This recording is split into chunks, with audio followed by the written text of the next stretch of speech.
Opposition leader Sindh assembly Ali Khurshidi کے ساتھ district organizer Zafar Ahmed Siddiqui, joint incharge اراکین committee, sector incharge A P M S O Hammad Rizwan, sector committee Haq Parast اراکین Sindh assembly Rashid Khan, advocate engineer Sabir Hussain Qaimkhani, Nasir Hussain Qureshi, Shariq Jamal, Najam Mirza, Anil Kumar, Daniel Khan کے ہمراہ board office کے باہر پریس کانفرنس سے خطاب کرتے ہوئے علی خورشیدی نے کہا کہ کراچی سے کشمور تک تباہی کے مناظر ہیں۔ پیپلز پارٹی کی سندھ میں متاثر پالیسیاں ہیں۔ حیدرآباد تعلیمی بورڈ سندھ کا قدیم اور مدر تعلیمی بورڈ ہے۔ تعلیمی بورڈ کی منتقلی حیدرآباد کے ساتھ زیادتی ہے۔ لاکھوں طلبہ و طالبات کا استحصال ہے۔ حیدرآباد کی تعلیم، صحت و انفراسٹرکچر سمیت تمام بنیادی ضرورت پر بات کی جائے تو دن گزر جائے گا۔ 1962 سے تعلیمی board divisional headquarter Hyderabad میں موجود ہے۔ تعلیمی بورڈ کا کام ایٹمی میزائل یا چاند پر راکٹ بھیجنا نہیں، امتحان لینا ہے۔ بورڈ میں انتظامیہ نااہلی عروج پر پہنچ گئی تھی۔ ایک نااہل نے دوسرے نااہل کو کہا کہ بورڈ آفس میں بے ضابطگیاں ہے، اسے چیک کریں۔ انسپیکشن ٹیم کی صورتحال یہ رہی کہ سر کا درد ہے اور پیر پکڑ کر ڈاکٹر بیٹھ گئے۔ انسپیکشن کمیٹی نے اپنا کام کرنے کے بجائے بورڈ آفس کو منتقل کرنے کی تجویز دے دی۔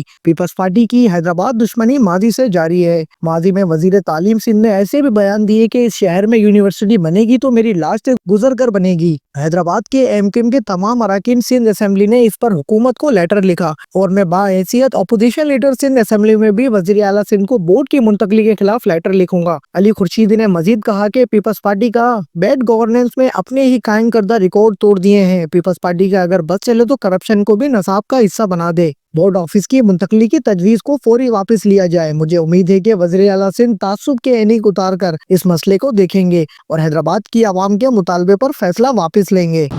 پچھلے 16-17 سالوں سے جو ان کی انتظامی نااہلی ہے،